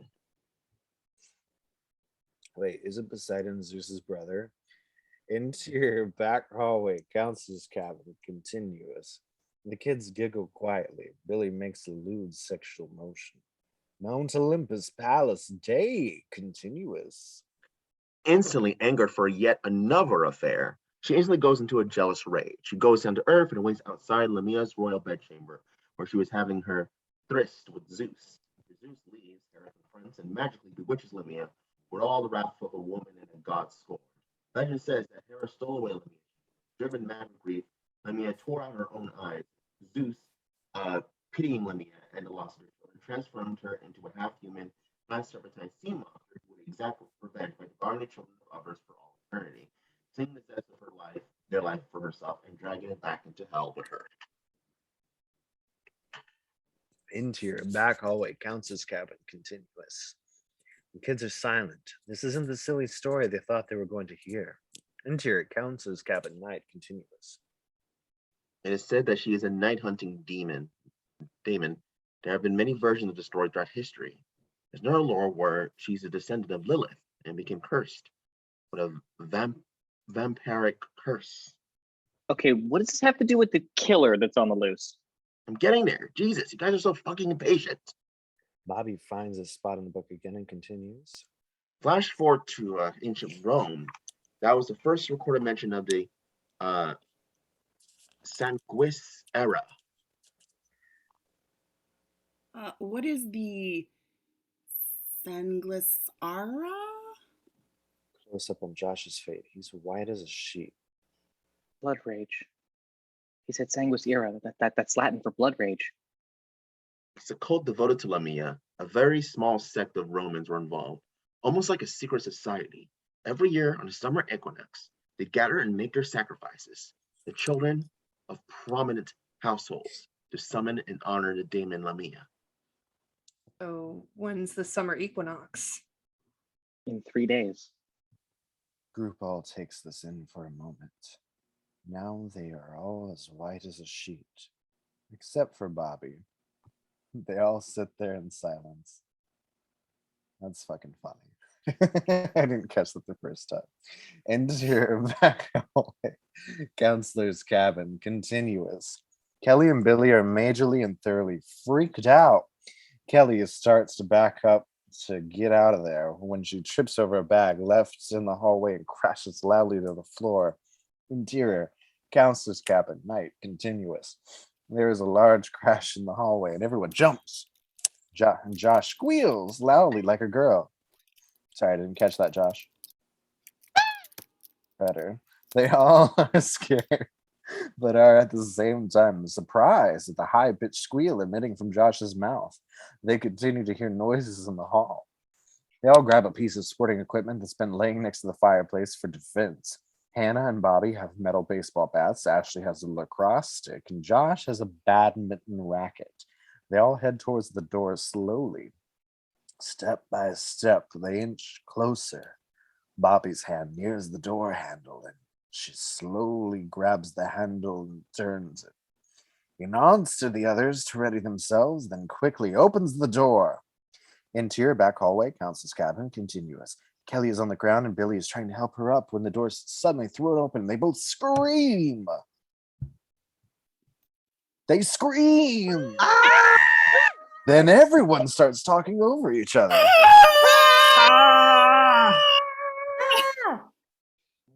the hell, Billy? We were just bored and wanted to see. Jesus, I thought we were dead. What were you guys up Take a to? drink. Kelly got scared and tripped. Whoa, whoa, whoa, whoa, whoa. It's okay, little man. Billy runs up to Bobby and hugs him. Kelly is finally upright and still scared. Her eyes are searching for her big brother Cody. She doesn't see him. Where's Cody? Bobby, Ashley, Hannah, and Josh all look at each other, not knowing what to say. Kelly notices the blood covering Hannah and Bobby. Hannah steps forward and comes down to Kelly's level, tears in her eyes. Kelly starts to cry. She instinctively feeling something bad has happened. I'm really sorry, Kelly. I'm so sorry. Kelly cries in Hannah's arms for a few minutes, then backs away. She wipes the tears from her face, still upset, but pulling herself together. Was it the blood rage demon? Hannah standing up. We don't know. We were The just entire came group to- goes back to sit down. Kelly sits close to Hannah, and Hannah wraps her arm around her. Need to find a way to get out of here. You said it yourself. The phone lines are still down. This place far out in the wilderness. Doubt they'll be up for a week or more. The supply truck won't deliver fresh supplies and groceries for another week. 2-day hike to the nearest town, and that's if we don't run into the crazed killer or demon or whatever it is. He could be anywhere out there. What do? We can't just sit here and wait to be killed. In case you didn't notice, there's a whole camp full of kids out there with the zeal of a life yet to live. And why is this thing 3 whole days early? They all look around, puzzled and scared. And why is my period 3 days late? Because you're a hoe? I'm a virgin. We all know you and Cody weren't virgins. Plus, we banged. You know, it's a little insulting that you keep forgetting. Anyway, just own your hoe-ness. Yeah, it's called being comfortable with your own sexuality. It's very trendy right now. I need a trendy girl. Woman, Josh, and shut your mouth. But you're right, Ashley. I should embrace it. So what if my 20s are ruined and I won't get to fuck my way around Europe like I planned? Try on circumcised dick, and I'll have a baby with a tight little body to bounce right back. I'll be a cool mom. And you'll No. carry on a piece of Cody. Wait, what? Oh, I didn't know if it could happen that fast. We just did it for the first time like an hour ago. Oh, shit. Flashback to 1 month ago. Bobby and Hannah are getting it on in the basement while Ashley is passed out on the couch. Dear Helen and Steve Ronald's house, night. Lieutenant Campbell and Officer Rifkin knock on the Ronalds' front door. Helen opens the door. Good evening, Helen. Joe? Wow, it's been a while. Helen looks flushed. You two know each other? Oh, we're just acquaintances through the PTA. Right. The PTA. Yep, the PTA. The parent teacher. Helen trails off and seems to be a bit hot and bothered. Steve walks up to the door. Larry? Now it's Steve who's flustered as he sees Officer Rifkin. Steve. Good to see you outside the Moose Lodge. Yeah, the Moose Lodge. Bit of a Spider-Man meme back and forth as Helen looks at Lieutenant Campbell, then Steve, then Rifkin, then back to Steve. Steve looks at Rifkin, then Lieutenant Campbell, then his wife.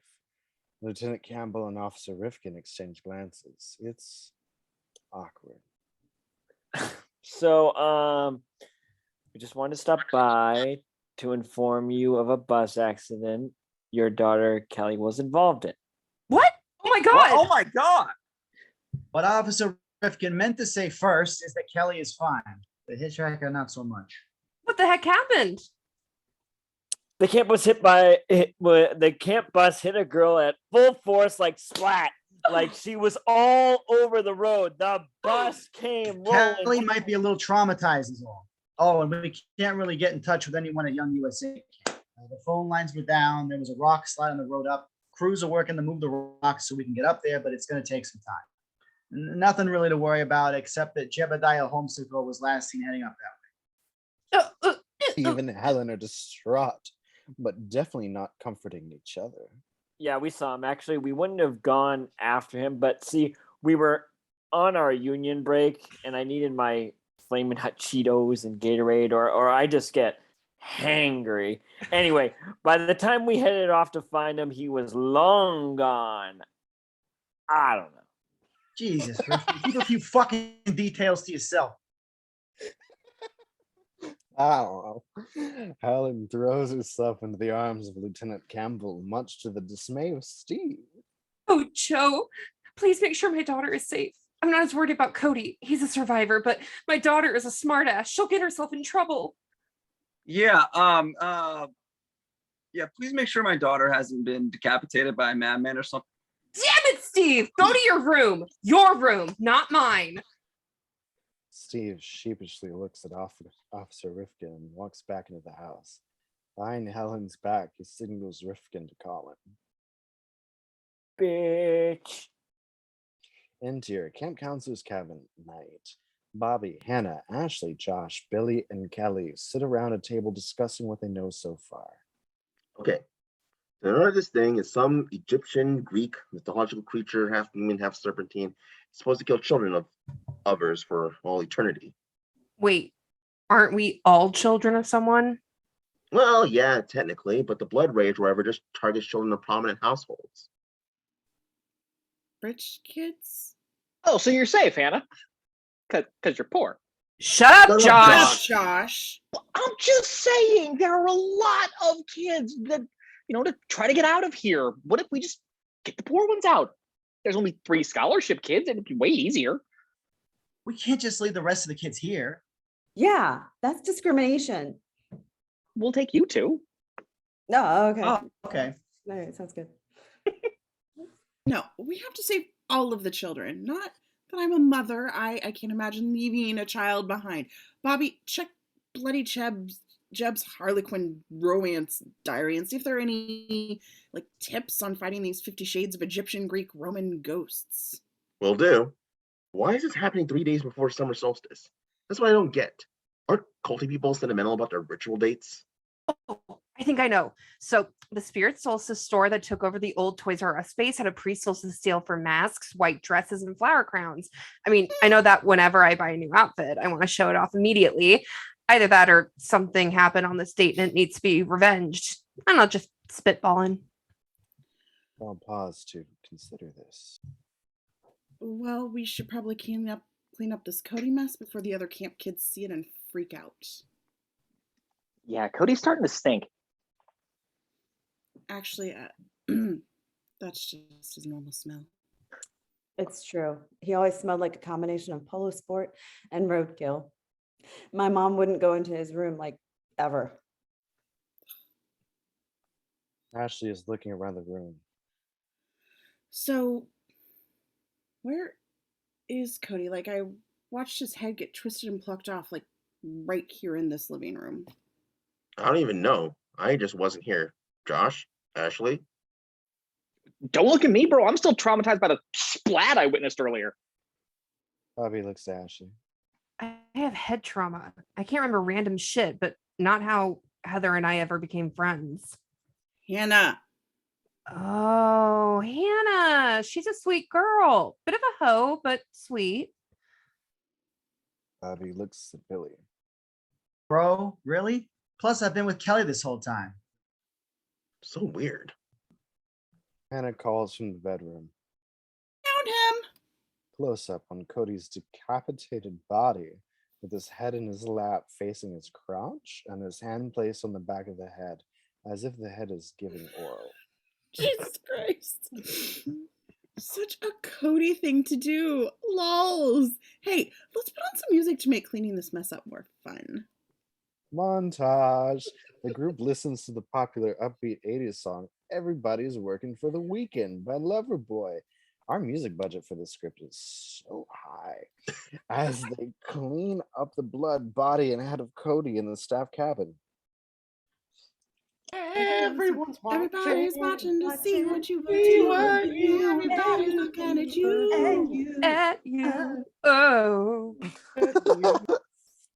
Bobby, Hannah, and Ashley are mopping up blood, smiling and laughing when a little gets flung onto Bobby's shoe. They giggle. They playfully snap the bloody towels on each other's asses. Pop, pop. Blood spatters onto their clothes, faces, and hair. It's like a car wash, but with blood. Everyone, will you come out tonight? Get it right. Get it right. Ashley is on her knees, scooping bloody rags into a trash bag when Cody's head rolls out. They react like it's an 80s sitcom intro, shaking their heads like, silly head, get back in the bag. Everybody's working for the The weekend. weekend. Everybody wants a new romance. Bobby and Hannah share a look. Ashley notices. Everybody's going going off the deep end. Everybody needs a second chance. Oh, you want a piece of my heart? Hannah playfully pours the bucket of blood over Bobby's head. Bobby tries to flip Hannah the bird, but he has no middle finger because it was chopped off earlier. Hannah and Bobby laugh. Ashley has had enough. The music stops abruptly. What the actual fuck is going on with you two? It could be the multiple head wounds talking, or the traumatic head trauma I've sustained, or the many concussions I've traumatically sustained, but wait, what was I saying? Oh, right. Are you actually flirting with Hannah's ex's headless body? Kelly walks in. Cody's blood is mostly cleaned up at this point. His body is rolled up in a rug. Is that my brother? She sniffs the air. Yep. Oh, God. I wish I could tell my parents he's gone. Maybe this would bring them together. Exterior camp counselor's cabin night. Hannah steps outside and types a text into her phone to her dad saying, "Dear soon-to-be grandpa, Cody is dead, and there's a ghost murder on the loose, and we're trapped at camp. Please send a pregnancy test." She reconsiders and deletes the soon-to-be grandpa and pregnancy test parts and rewrites it, "Dear Dad, and please send help." I'll let the baby be a surprise. Hannah walks around trying to get a signal, but the text won't go through. Frustrated, she's about to walk back inside when Bobby comes out to talk to her.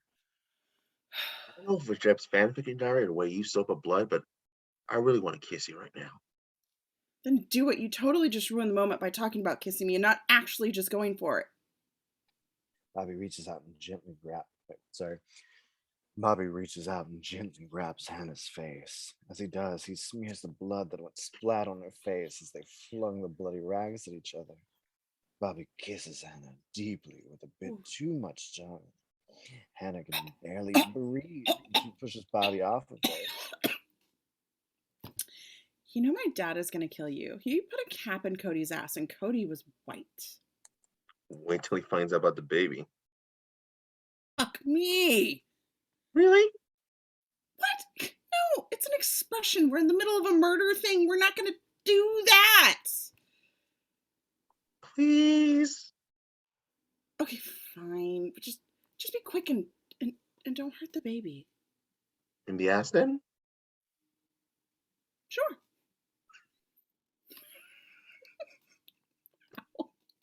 Wow. Exactly 2 minutes later, Bobby is zipping up his pants when Billy runs outside. What about Tony? Tony Danza, Tony Soprano, Tony the Tiger.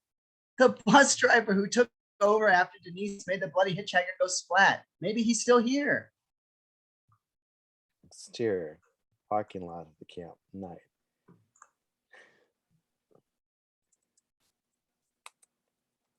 Sorry, I had to type that. Okay. Exterior parking lot of the camp, night. Tony is just starting up the loud engine bus. You can't hear the group yelling as they run towards the bus. Tony starts to drive off as they are banging on the back. Stop the bus! Tony stops the bus and sticks his head out of the window. No. What a dick. Tony drives off. Seriously? He was our only chance to escape. Hope the killer gets him. A figure rises from the back row. Oh, hey, look, it's the killer. The killer approaches Tony. Is that the killer? It's kind of hard to tell from here. The bus is getting farther away, but you can make out a knife in the killer's raised hand, ready to strike Tony. I'm pretty sure it's the killer, but I guess we shouldn't jump to any. The bus suddenly veers into a tree and topples over. The color of the yellow bus is now complemented with the color of blood red. Ooh. Ooh. Another one bites the dust, huh? Shut up, Shut up, Josh. Careful what you wish for. Huh, Bobby? Right? Oh, Christ, Josh. This is what I wished for, you stupid idiot. The killer casually exits the crash bus. You know what? You've all been really mean to me. The killer approaches the group, but all are too attracted to Josh's moment. I wanted us to have a great summer, okay? I wanted everyone to be happy. I wanted to sing and dance, and maybe catch a football in the end zone, but all I ever hear is, shut up, Josh. You're an idiot, Josh. Stop practicing kissing on a stick figure drawings of dragons, Josh. Ew. Well, guess what? The killer is close enough to strike, and the group, except Josh, notices and begins to creep back. I'm not gonna take it anymore. I'm not gonna take it. I'm not gonna take it. Josh. Oh, sorry. Josh. Billy points behind him, and the killer's hand is poised to strike when You have no life. the group is paralyzed by the voice. The killer turns to the group, thirsting for blood. The killer turns and appears to stare at Kelly. What are you looking at, butt munch? The killer, like a rabid squirrel, sprints to the tree line. What in the Funko Pop just happened? Well, we know two things now. If you suck as much as Josh, you won't get killed. And Kelly, for an unknown reason, scares the killer. Down for us, Fred. What?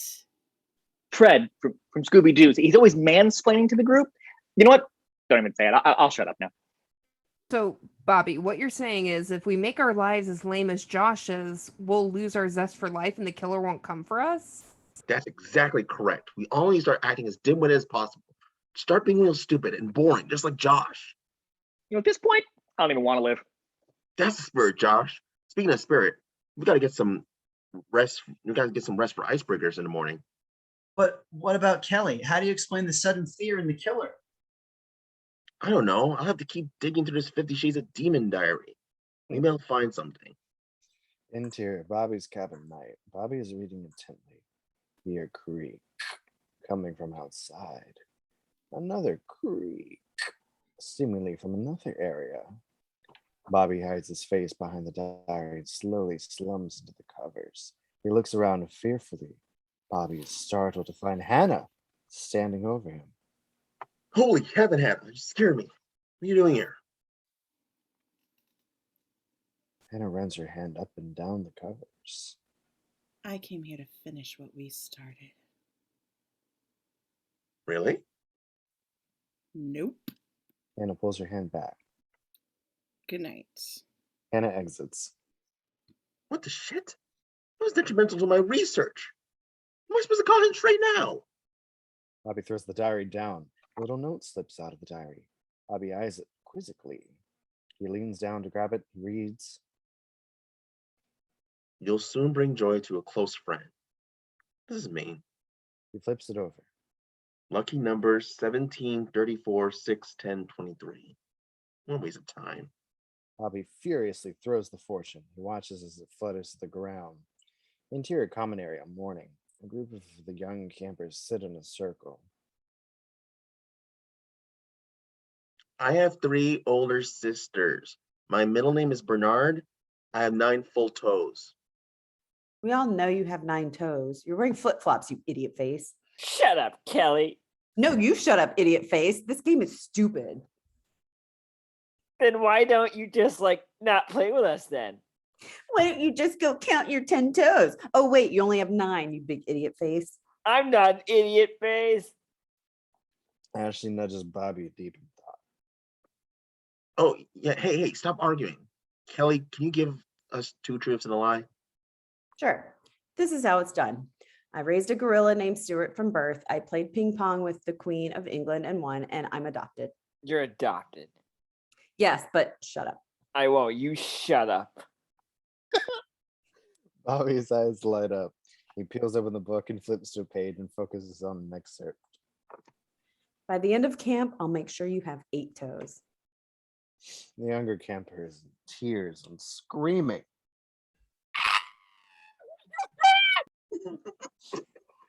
Bobby rushes to Kelly. Everybody shut up. Kelly, you're adopted? Yeah, I'm 9 years younger than Cody. My parents didn't try again. They found me. I was an abandoned baby in a cave on a mountain. They were hiking and they found me and couldn't find my birth parents. And they spent so much time looking for them. They couldn't let me go because I'm awesome. A sad beat. The younger camper puts his arm on her shoulder. So sorry, Kelly pushes him away. Shut up. Okay. Bobby holds up the diary. It's rumored one of Lamia's children escaped the clutches of Hera and lived the life Libby always wanted, to fill with love of her children. I think Kelly might be a descendant, and that is why the demon ran away last night. You're crazy.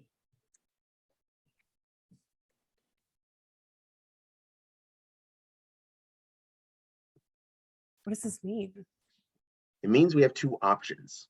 We either spend the remainder of camp becoming so lame like Josh so that we lose our zest for life, or we use our secret weapon, a 9-year-old demi-awesome god to avenge our friends, keep our camp, save our future, and fuck up this idiot demon face. Exterior lunch lodge day. The sun sets as a camper plays a triumphant call on his bugle. His fellow campers file into the hall like mice summoned by the Pied Piper. Interior lunch lodge commissary day. Rows of lunch tables are turned over in a circle around the center of the room, forming a barricade. Hannah, Ashley, and Josh direct the children towards the center, handing out arts and crafts. Crayons or Play-Doh? Do I look like a fucking child? The camper kicks Josh in the shin and stomps away. Yes. Hey, Ash, can I talk to you for a sec? Ashley nods and Hannah leads her into interior lunch lodge kitchen day. Ashley follows Hannah. What's up, Heather? It's Han. I'm nervous about Bobby. His plan is going to work. We're going to stop that demon psycho thing and avenge your baby daddy. Ashley tenderly places a hand on Hannah's stomach. Cody's not the father. Ashley gasps and pulls away. Through a window to the cafeteria, she spots Josh in a fetal position, being taunted by a group of children. Josh? What? Ew! No! Jebediah Homesicle? What the fuck? Me? Bobby! It's Bobby! Ashley catches herself on a countertop. It happened last semester. Cody and I were fighting because he wouldn't put out, and then Bobby was there. It was just one time that night, and another time earlier tonight. Oh, and that other time. Stop! I can't. As she rushes away, leaving Hannah to crumple on the floor. Exterior lunch lodge night. Bobby stretches out a tripwire with Kelly and Billy's help. He looks out at the setting sun, taking the last bit of daylight with it. That should do it. Kelly, you better get in place. That demonic dick won't know what hit him. She takes off with a fist pump. Billy, you better go hide out with the other kids. But Bobby, I want to help too. You did help, but now you can get to go sing camp songs with Josh. Doesn't that sound fun? Billy stares with disbelief. Okay, no, you're right. That sucks. I never get to join you. Bobby takes a knee, eye level with his brother. I know, and I'm sorry for that. I promise you when we get out of here alive, you and I are hitting the arcade, beach, hell, maybe Disneyland, wherever you want to do. Promise? Promise. But for now, I only need you to protect yourself and the other kids. If things go wrong, we can't leave it to Josh. I'm trusting you. I won't let you down. The brothers share a hug. Billy takes off. Just as Bobby stands, a warm smile on his face. Slap! Ashley knocks him on his ass. You cheated on me with Heather! Who? He stands, rubbing his cheek. Slap! She gets the other one. Do you mean Hannah? I mean your baby mama. Wait, what? And here I thought you were flirting with her in front of me with just some kinky jealousy game. Wait, what? I'm just glad Cody isn't here to see this. Ash, that's because he was murdered. Yeah, well, isn't he the lucky one? Ashley marches off with Bobby following at a distance. Exterior cabins night. At the edge of the tree line, all the campers' cabins are all boarded up, except for one. Bobby catches up to Ashley. Where's Hannah? Gotta go get in place. Damn it, Bobby, she's with child. I'm doing this. Ashley, no, I didn't want you to. Well, tough tits. I don't do what you want anymore. Now get out of here. I have a performance to do. Bobby just stares at her in awe. Incredible. Damn right. Too bad you didn't notice sooner. Now go. Bobby runs off as Ashley, standing alone under the light of a single lamppost, speaks a little too loudly. Yeah, go. You better run. I've had enough of you. I'm trolling for some new dick. Yes, sirree. I've got so much life to live. On cue, the killer slinks from the tree line, emerges from the shadows, and steps into the light right behind Ashley. He raises a bloody machete high above her head, ready to strike. Swing, swish. Machete catches air as Ashley bends over to tighten her shoelaces. Catch me if you can. Ashley takes off like a bullet, and the killer follows with a demonic wail. A demonic wail! Ah! All right.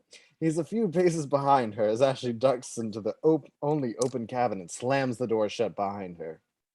Interior cabin night. Bang! The cabin door swings open.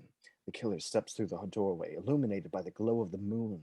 He looks around, but Ashley isn't in clear view. He sees two parallel rows of neatly made bunk beds. At the end of the row on his right, one blanket, obviously hiding a person trying to stay very still, breathing too heavily. The killer stalks across the room, dragging the machete on the wooden floor at his side. He reaches the bed and prepares the weapon to strike. He pulls back the covers and yelps. Kelly lies on the bed, super casual. Looking for me? She lunges at him, and the killer stumbles back right into the tripwire pulled taut by Ashley, hidden under a bed.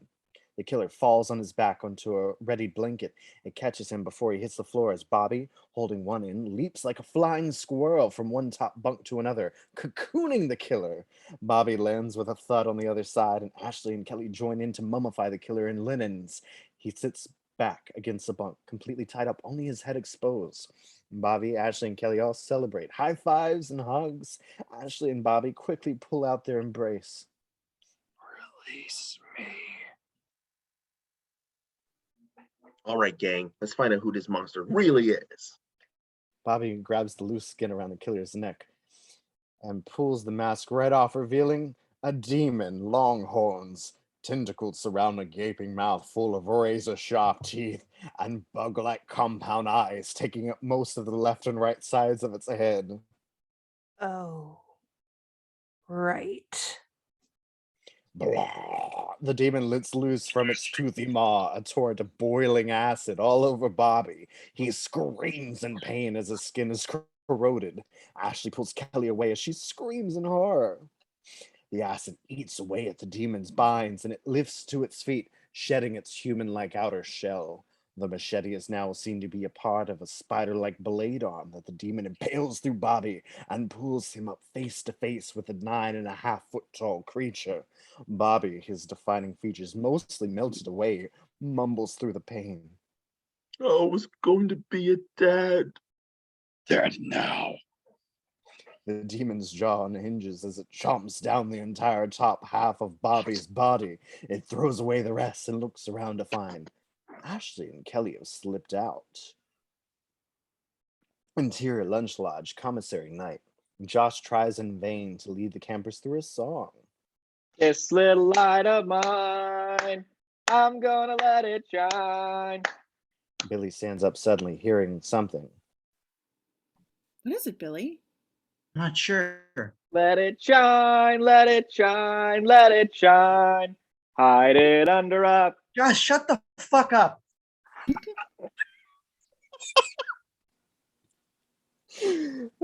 Josh is ready to protest, but Billy holds up a finger, eerily serious. Josh and Hannah follow his eyeline up to the ceiling. Drip, sizzle. A drop of acid drops down and eats through the linoleum at Billy's feet. Everybody run! The kids all scatter as from above, the demon, revealing its full Lovecraftian self, drops through to the floor. It points to Hannah. Give me the child. I'm right here. Clang! Billy smashes Josh's guitar over the demon's head and it slits around its neck. My guitar! Come Come on! on! As most campers have scrambled away in all directions, Hannah and Billy each take Josh by hand and run like hell. Exterior Lunch Lodge night.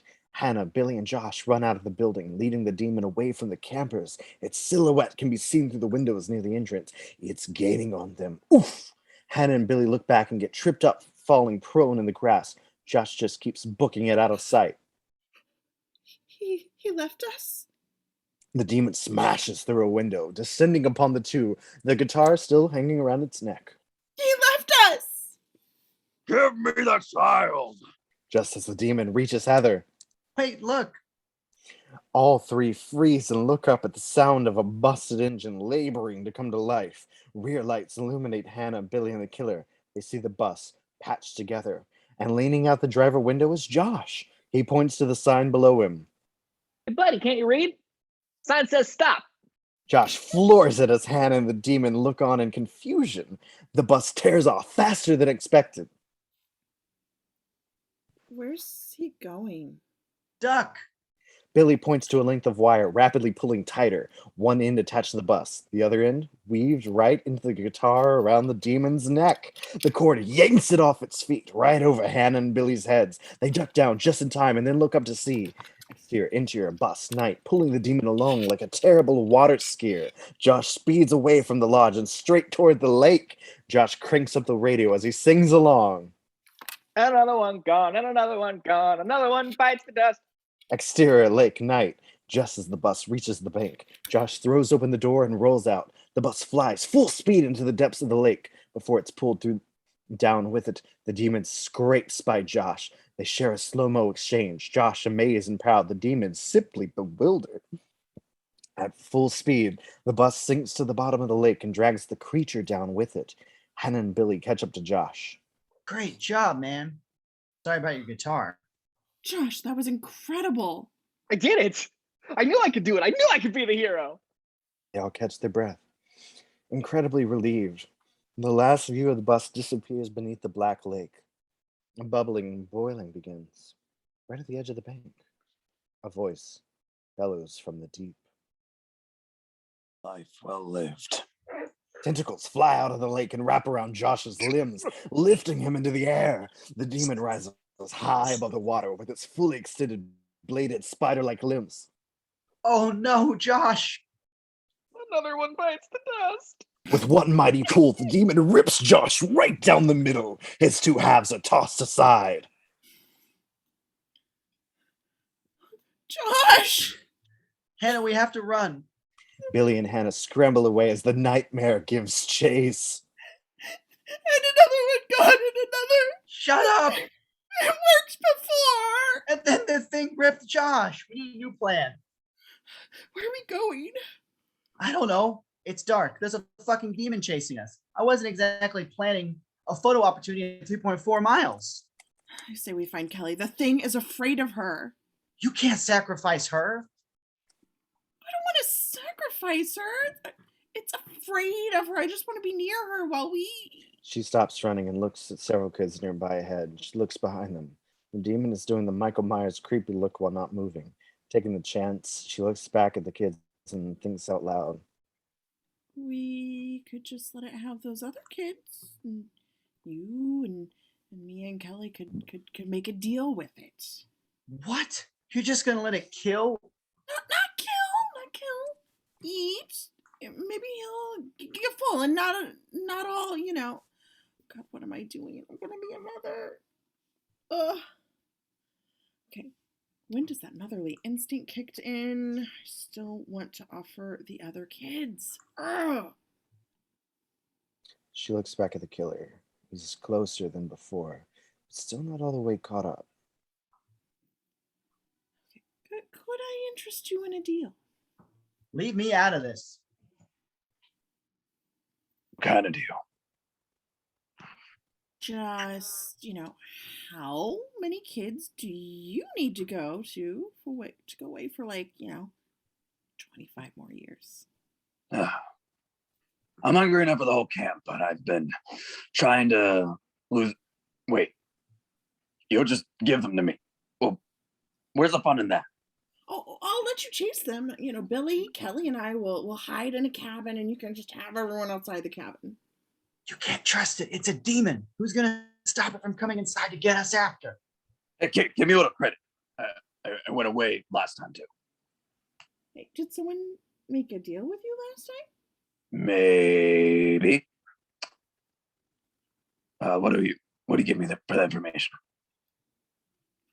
Are you talking one free kid now, or like money in my wallet? I was thinking you could finish what you started with Bobby. You got him all excited, and it got me excited too. Oh my God. Well. Come on, Heather. Everybody's. It's Hannah! H-A-N-N-A-H. Why is it so different? It's so symmetrical. 3 letters repeated. You can mumble it, and it sounds exactly the same. So, that's a no to the. No! No, it's not a no. Just say my name. No one is around. You say, baby. Tell me first what information you have, and I'll tell you if it's worth anything. What? You can still kill us later if we can't strike a deal. Just tell us what happened last time. Okay. I overslept and woke up towards some hippie celebration of solstice summer moons or something. I knew the other demons across the world had a huge head start, so I had to just eat whoever I saw.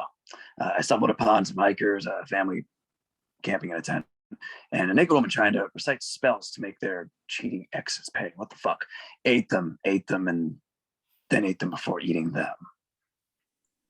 There are children here. Relax. He's already found the websites you're worried about.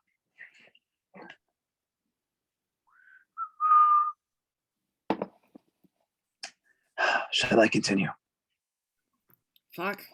I guess so. Thank you. Okay. Where was I? Oh yeah, the naked ladies.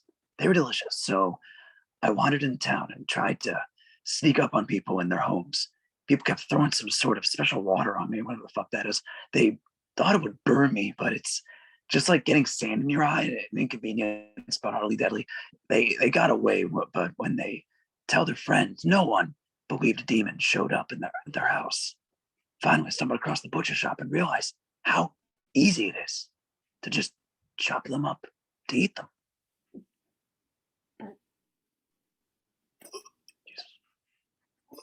I think I'm gonna be sick.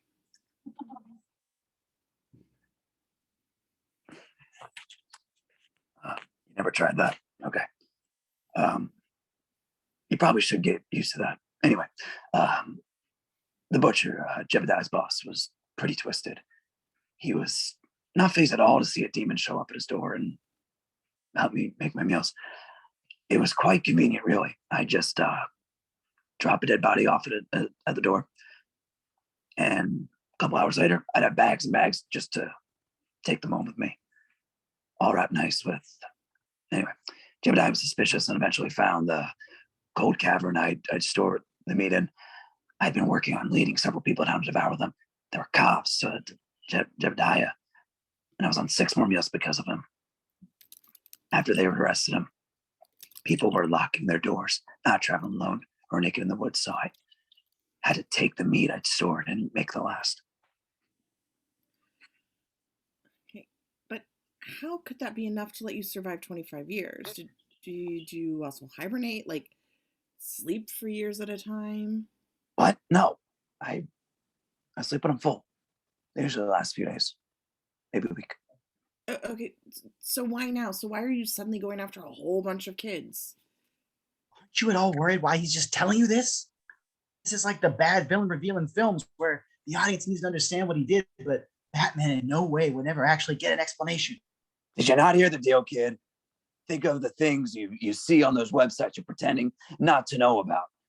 She does them, and she's going to do them with me. Consider me highly motivated. Yeah, seems to be what motivates anyone, actually. So may I continue now? Or do we have more stupid questions? Thank you. The butcher's been helping me every few months. I leave bodies on his back doorstep, and he cuts them up and wraps them nicely for me. I really don't know why you haven't figured this out. The butcher died. Get it? I now have to hunt and eat all at the same time. I can't just meal prep for the month anymore. None of you fit in Tupperware when I snap your bones. So I got you to eat you on the spot. So I can eat you before I eat you. Ew, that's not even attractive when humans do it. Stop it. Stop with the eyebrows. Sorry. So that's it. You're just gonna like eat a bunch of kids, take a nap, and then what? What do you mean? What are you gonna do when you eat all the kids at camp? Whether you take us or not, you'll still have to go back into town. You'll kill everyone there, and then you'll have to move, and you'll eat everyone in the next town, and have to move again. Is that really how you want to live your existence? What are we, life coaching the demon now? What the fuck is my life? It's a serious question. What are you gonna do? I really hadn't thought about it. I figured as much. So I'm in the mood to make more deals. I'm listening, but don't think I've forgotten the night. Hannah has already offered me. Oh, that still applies. She's still gonna. Hey, you don't get to make decisions for me. You made that one yourself, genius. It's on you. Here's the offer. Hannah and I will also send you people to kill. Interesting. Why would you do this? Because you're also going to bring my brother back. What? No. I'll get in so much trouble. That's not how it.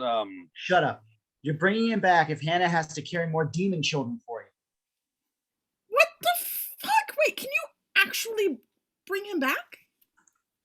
Yeah, but certain creatures above me don't know that I know how. Do they know he's dead yet? Well, no. Then bring him back now. Then Hannah will take care of him. Human paces and leaves a well-worn path beneath his feet, pacing much faster than humans usually could. I don't know. Bring him back now, or we bring the awesome demi goddess or whatever she's called. She'll chase you all night while we secretly get the other kids out. Okay, all right. Here. Bobby's body parts slowly start to make their way towards the group. Drops of blood, eyeballs, fingers, except the one that was already eaten. Slowly they start to reassemble themselves. The fingers keep poking the eyes and end up in the wrong hands a couple times, but eventually he mostly looks whole. And no funny stuff. Don't try to say you can't bring his soul back or it's not him. I'll sing show tunes every day for the rest of your existence. Okay, jeez. I was only gonna mess with you. I wouldn't leave him like this. Please don't know on the show tunes. Bobby's body is lowered to the ground as he opens his eyes and stands on his own. Bobby, is it really you? Like, really my stupid older brother? Fuck. Wait. I'm so confused. Don't be.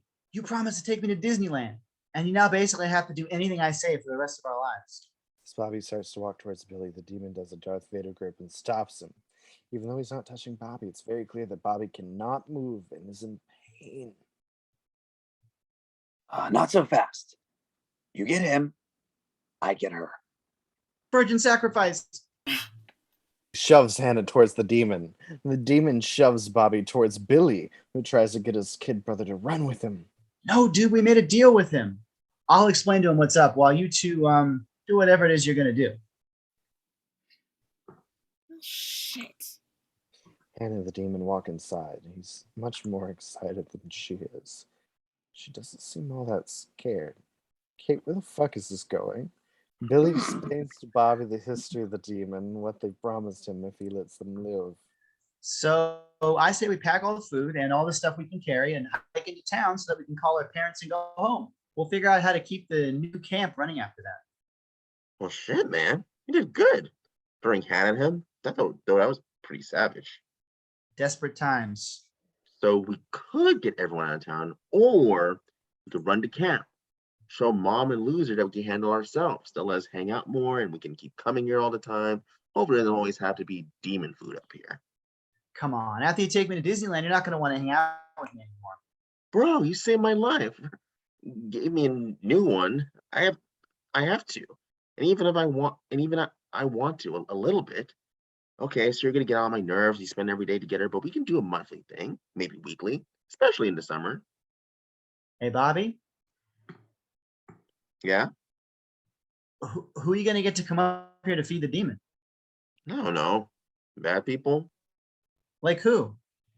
The dad on your little league team that hits his kid. We'll tell him it's now a fantasy baseball camp, and he's won a free pass. Oh, maybe that guy that robbed the charity bucket and shot cousin Sam because he thought she was chasing him. So only bad people. Well, it doesn't seem right to send anyone else. So Mom and Loser? Eventually. Okay, cool. Cut to interior cabin. We now enter the Travis part of the production. Interior cabin. The demon is sitting on the bottom bunk while Hannah is between his knees. He left his pants near the door and is now trying to focus on what she's doing. It's no use. He's way too big for this bed and keeps hitting the back of his head, his neck, and his shoulders in the top bunk. Ow! Fuck! What? I wasn't using my teeth. No, the fucking bed. It was my idea to torture kids at camp with these things. I never expected to use them myself. So lay down on the floor. My back already hurts. What's the difference? Sweet. Ouch. What's wrong? Cut my hand. Hannah lowers herself from the bunks and looks at her arm and sees the blood from her arm with the words Sangre and blood rage. Within seconds, everything around goes dark. Exterior, Alexandria, Egypt, 253 AD. Hannah wakes in the sands of the Nile River, dazed and confused. Oh, what the fuck, man? Where's the fucking Kamen and demon? Come on! Suddenly, her leg is grabbed by a pale demon man pleading for her help. I wasn't getting much sleep that week. Leave before she gets you next. Who? Before the man can utter an answer, he dies. Hannah releases her leg and sees bite marks on the man's neck. Old man bitten by a snake? Fucking weird. It's so darn warm here. Hey, Bobby. Hannah, from a distance, sees Bobby on top of a high sand ridge. She runs to him and taps his shoulder. Am I happy to see you? What is going on? Why are we here? Once she touches Bobby, he disintegrates into sand. Ah! Somebody get me out of here! A woman's voice then interrupts Hannah's outburst. I'm afraid I can't just let you out. Who the fuck are you? The woman in a queen-looking outfit approaches Hannah and whispers in her ear. Have you heard of mine descendant, Lilith? What are you talking about? The woman then shows her teeth to reveal sharp fangs with blood dripping from her previous victim. OMG, OMG.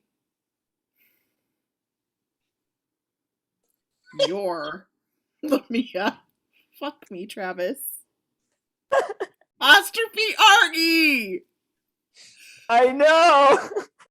Shut up, Travis. Incorrect, my child. It's apostrophe R-E. Correct, my child. And welcome to Egypt, plagued with the most delicious vampiric curse the world has ever seen.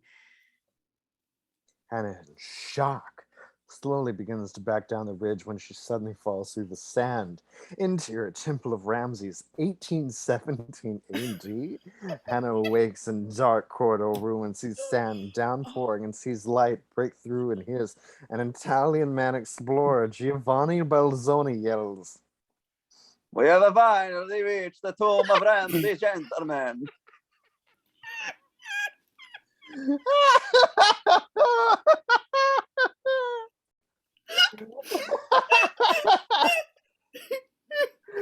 No. Curtis, pause. No. Hannah, nearly dying from heat exhaustion, tries to approach the explorers. As she slowly gets up, the light from the torches reveals a hieroglyphic painting of Laramie, showing the timeline of the vampire curse in Egypt. Hannah follows the hieroglyphs on the walls and sees Laramie looking at some other girl on a ridge. Hannah realizes this is the same interaction she just had earlier. Suddenly, the eyes of the hieroglyphs turn and look at Hannah and utters the words, I am coming, Hannah. Hannah's adrenaline rushing sees the hieroglyphics change to the words Sangusira. Now all over the walls, she tries to run towards the torches. Scarabs begin to spill from the walls. She then becomes trapped in a sea of bugs. The light from the torches begins to grow more faint. Suddenly, total darkness. We dissolve to interior cabin. Motherfucker. Yep. Excuse me. Hannah, wake up, wake up. It's a dream. Ah, oh my God, where am I? In the cabin where you have been all day. Jeez, I thought I was scaring you talk in your sleep too. What was I saying? I don't know. I just kept hearing the word Ira. Ira? Who the fuck is Ira? Ira. What the fuck? What the fuck is happening right now? Rah, Rana, what the oh my God. What? The demon's face turns into Kelly's. What the fuck? Cut to interior campfield. Now it's night. And now we bring it home. We cut to interior campfield night. Hannah awakens from that so-called nightmare and sees Kelly tied up on an upside-down cross. Hannah looks down and notices she is bound by ropes. It lives, everyone. What the fucking fuck just happened? You sacrificed your dead boyfriend's little sister, and now I'm waiting to die. You tried to take the deal back, but you lost it when you realized you were letting a 9-year-old die, and the demon hit you in the head and tied you up. All of a sudden, we hear you yelling, "She's coming!" Stomp, stomp, stomp. The demon approaches Hannah. The demon holds an old decrepit book. His face inches from her. Who is coming? I don't know. Who is coming? It doesn't matter. Lily, something? The demon's eyes widen in panic. You mean Lilith? I guess. You guess the supreme vampire of them all is coming this way. I was fucking dreaming. What makes you think someone could actually... At this point, anything is possible. Hannah, Kelly, and the demon turn towards the darkness. Out of it, Ashley, Bobby, and Billy are sprinting towards the demon. Bobby is armed with a baseball bat, Ashley with a tetherball pole, and Billy with a lacrosse stick. Ah! Three of them continue their war cry as they clash with the demon. Crash! The tetherball stick bends backwards. No use! Smash! The baseball bat smashes in half, leaving both ends to be as sharp as Valerian steel. Billy sees this happen and runs the other way. The demon doesn't move. Fuck. He is the demon, you fucking idiot faces. Please don't say that again. Billy attempts to untie the ropes. Billy! Meanwhile, Ashley and Bobby don't know what to do. The demon looks down at Ashley. You're muted, demon. It was off. The demon picks up Bobby by the throat. And this is how you repay me. Ashley looks down and sees the demon is holding the book. She uses the bent back tetherball stick and whack! She knocks the book out of his hand in slow motion. The book is falling to the ground, and Ashley kicks the book like a kickball over the demon's head. The demon drops Bobby. The book falls to the ground at a pair of 2 feet. The book is open. It's Kelly, free from her bounds. The demon stops. He looks more terrified than ever. Kelly stares down at the book, and the yellow pages turn themselves. The yellow pages. Kelly looks at the words intently. Her eyes start glowing. Awaken, Lilith. Awaken, Lilith. Arise, Lilith. Her eyes stop glowing and the book closes on its own. What book is that? The Book of the Dead. Look who's coming now. That's what she... If you say that's what she said one more time, I'm gonna pop you. Literally. Wind is heard. Then the wind gets louder and starts getting as forceful as a hurricane. From the darkness, a breathtakingly beautiful, blonde, blue-eyed, naked woman steps towards the demon. Her vampiric fangs are impossible to miss. The demon looks down at her. Despite the height difference, the demon is terrified of her. You don't deserve immortality. Please, please. Take that, please. Don't change the subject. You were beaten by teenagers. You lost. No, no, no! Lilith jumps onto the demon like a spider and bites his neck. Instead of blood, dark goo drips as she sucks the immortality out of him. The demon drops to his knees. Kelly, Ashley, Bobby, Billy, and now free Kelly stand over him. Lilith swings her hand and thwack! His head flies off. The remains fall back. Oh my God. It's over. I can't believe we survived. How the hell did we? Nothing else matters. We lived. The end. Not yet. All the teens turn to Lilith. She looks around. Your race. What do you mean by that? Humans. Humans. All of you. You brought this demon upon this earth. You called me here to fix it, and none of you little brats thanked me for it. So I'm going to have to save all of you, and then whoop-de-doo, we can go on with our lives. And if it happens again, whatever. Where did you learn to talk like that? Who the fuck cares? All of you, all humans are going to pay with my undeniable power. Ah! Flash. Lilith looks down and sees a wooden baseball bat impaled in her front. Behind her, Bobby shows himself. Lilith looks like an offended teenager with a mouth gaping open. How's that for undeniable power, you fucking Karen? Boom! Lilith disintegrates into dust. Thanos style. Yeah, Bobby. Hannah runs to Bobby and ferociously kisses him on the mouth. Ashley sits down out of breath from everything. Billy and Kelly turn away in disgust. Hannah and Bobby pull apart. Damn, Heather. It's fucking Hannah. Cut to black. Great last line. That's Well, the best last line. I hope y'all enjoyed this little madness of ours. So next time, thank you for watching, and we'll see you y'all at the next reading.